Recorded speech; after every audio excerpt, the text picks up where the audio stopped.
Hi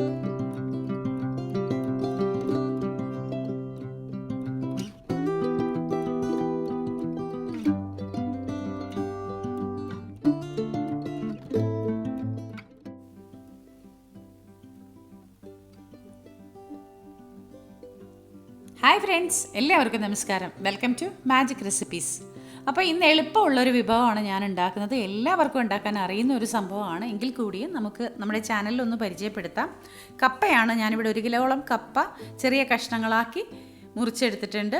കൊത്തി അരിഞ്ഞാണ് എടുത്തിരിക്കുന്നത്. കപ്പ എന്ന് പറയുമ്പോൾ നമ്മൾ മലയാളികൾക്ക് പ്രത്യേക ഒരു സ്നേഹമാണ്. കപ്പയും ബോട്ടിയും, കപ്പയും ബീഫ്, കപ്പ മീൻകറിയൊക്കെ. അപ്പോൾ ഏതായാലും നമ്മൾ എടുത്തിരിക്കുന്ന കപ്പയിലേക്ക് മഞ്ഞൾപ്പൊടിയും ഉപ്പും ചേർത്ത് നന്നായി മിക്സ് ചെയ്ത് നമുക്കൊരു 10 മിനിറ്റോളം അടച്ചു വെച്ച് വേവിച്ചെടുക്കേണ്ടതുണ്ട്. ഇവിടെ കപ്പ ഒലത്ത് പോലെയാണ് ഞാൻ ചെയ്യുന്നത്. എല്ലാം കൂടി ചേർത്ത് നന്നായി മിക്സ് ചെയ്ത് അടച്ചു വെച്ച് വേവിക്കാം. ഒരു 10 മിനിറ്റോളം വേവ് ഉണ്ട് കപ്പയ്ക്ക്. ഉടഞ്ഞു കിട്ടത്തക്ക രീതിയിൽ വേണം നമുക്ക് കപ്പ കിട്ടാനായിട്ട്. അപ്പോൾ അതുകൊണ്ട് 10 മിനിറ്റിന് ശേഷം നമുക്ക് തുറന്നു നോക്കാം. അത്യാവശ്യം വെന്തിട്ടുണ്ട്. നമുക്ക് അടുപ്പ് ഓഫ് ചെയ്ത ശേഷം ഇതൊന്ന് ഒരു അരിപ്പ കയ്യിൽ എടുത്ത് അരിപ്പ പാത്രത്തിലേക്ക് മാറ്റാം.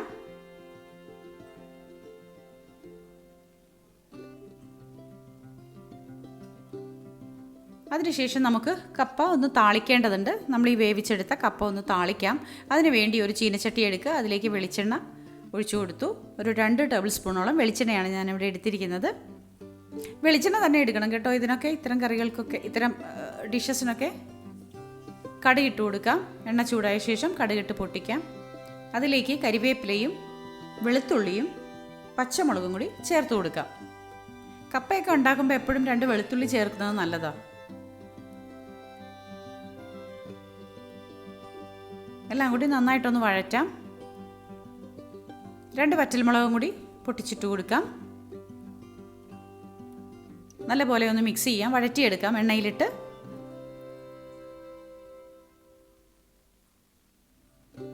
ഈ മഴക്കാലത്തൊക്കെ കപ്പ വലുത്തും കട്ടൻ ചായയും ഇടിച്ച മുളക് ചമ്മന്തിയൊക്കെ ആയിട്ട് ഭയങ്കര ഇഷ്ടമാണ് നമുക്ക് കഴിക്കാനായിട്ട്.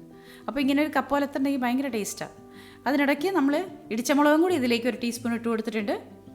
അതിനുശേഷം നമ്മൾ വേവിച്ച് വെച്ചിരിക്കുന്ന കപ്പ അതിലേക്ക് ചേർത്ത് കൊടുക്കാം. എല്ലാം കൂടി ചേർത്ത് നന്നായി ഒന്ന് മിക്സ് ചെയ്തെടുക്കാം. കണ്ടോ, വളരെ ഈസി ആയിട്ട് പെട്ടെന്ന് ഉണ്ടാക്കാൻ പറ്റുന്നൊരു സംഭവമാണ്. കപ്പ വേവുന്ന ആ ഒരു ടൈം, അത് മാത്രമാണ് നമുക്കിവിടെ സ്പെൻഡ് ചെയ്യുന്ന ടൈം. അല്ലാതെ നമുക്കിത് ഒലത്തിയെടുക്കാനായിട്ട് ഇത്ര അധികം സമയമൊന്നും വേണ്ട. ജസ്റ്റ് എല്ലാം കൂടി ചേർത്തൊന്ന് ഉടച്ചെടുക്കാം. ഈ കപ്പയും ബോട്ടിക്കറിയോ അല്ലെങ്കിൽ കപ്പയും ബീഫ്, കപ്പ മീൻ കറി, ഇതിൻ്റെ കൂടെയൊക്കെ ചേർത്ത് കഴിക്കാൻ വളരെ ടേസ്റ്റിയാണ്. എല്ലാവരും ഉണ്ടാക്കി നോക്കണം കേട്ടോ. എല്ലാവർക്കും ഉണ്ടാക്കാൻ അറിയുന്നൊരു വിഭവം തന്നെയാണ്. നമ്മൾ കേരളത്തിലുള്ള ആരോട് എടുത്ത് ചോദിച്ചാലും കപ്പയൊക്കെ ഉണ്ടാക്കാൻ എല്ലാവർക്കും അറിയാം. ഒന്നുമില്ലെങ്കിൽ കപ്പ ഉപ്പിട്ടിട്ട് പുഴുങ്ങി ഊറ്റി എടുത്തിട്ട് നമ്മൾ പച്ചമുളകും പുളിയും ഉള്ളിയും എല്ലാം കൂടി ചേർത്ത് ചതച്ചിട്ട് കഴിക്കുന്ന ഒരു സംഭവമുണ്ട് കട്ടൻ ചായയുടെ കൂടെ. അത് വളരെ ടേസ്റ്റിയാണ്. അപ്പോൾ നമ്മുടെ ഇന്നത്തെ വിഭവം കപ്പയാണ്. എല്ലാവരും ഉണ്ടാക്കി നോക്കുക. ഇഷ്ടപ്പെട്ടാൽ ലൈക്കും ഷെയറും കമൻറ്റും തരണം. സബ്സ്ക്രൈബ് ചെയ്യാത്തവർ സബ്സ്ക്രൈബ് ചെയ്യണം. അപ്പോൾ നമ്മളുടെ ചാനലിൻ്റെ കൂടെയുള്ള എല്ലാവർക്കും ഒരുപാട് സ്നേഹത്തോടെ താങ്ക് യു വെരി മച്ച്.